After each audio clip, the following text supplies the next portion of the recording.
Lecture Al-Qarawiyyin. Université du monde. Compréhension. Avant la lecture. J'observe et je découvre. 1. Observe l'image. Que représente-t-elle? L'image représente l'université Al-Qarawiyyin. 2. Quel est le titre de ce texte? Al-Qarawiyyin, Université du monde. 3.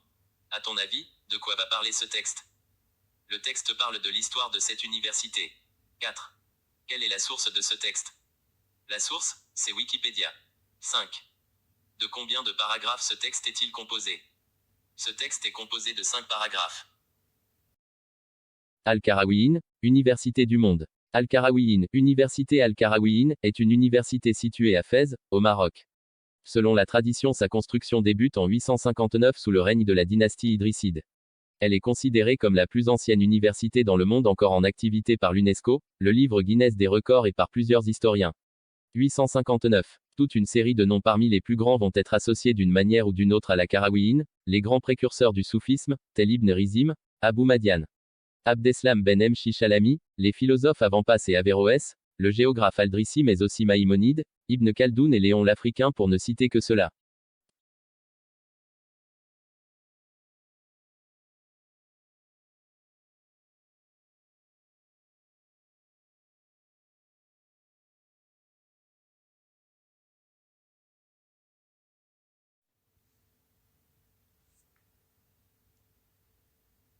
Dans l'histoire racontée par Ibn Abizar, à la suite d'une période d'anarchie à Kairouan entre 818 et 825 à 826, Muhammad ibn Abdallah al-Firi, riche commerçant, s'installa avec sa famille à Fès.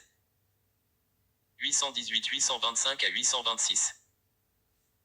À sa mort, ses deux filles Fatima et Myriam recueillirent un important héritage qu'elles décidèrent de consacrer à des œuvres de bienfaisance. Dans le quartier des Andalous, Myriam construisit la mosquée des Andalous. Sa sœur Fatima acheta un jardin maraîcher et obtint l'accord du prince idrisside Yahya ibn Idri pour ériger le premier noyau de la future Al-Qarawiyyin à partir de 933. La mosquée fut alors dotée d'un minbar et appelée mosquée Al-Qarawiyyin, mosquée des Kérouanais, en hommage à la ville d'origine de Fatima al-Firiya. 933. La mosquée Al-Qarawiyyin vit son architecture évoluer et s'agrandir. Elle devint, du Xe siècle au XIIe siècle, un important centre d'enseignement et une des premières universités au monde. Il faut attendre la première moitié du XIIe siècle pour voir sortir de Fès de grands philosophes comme Avampas ou mathématiciens, Al-Yasmin, inventeur du triangle de Pascal.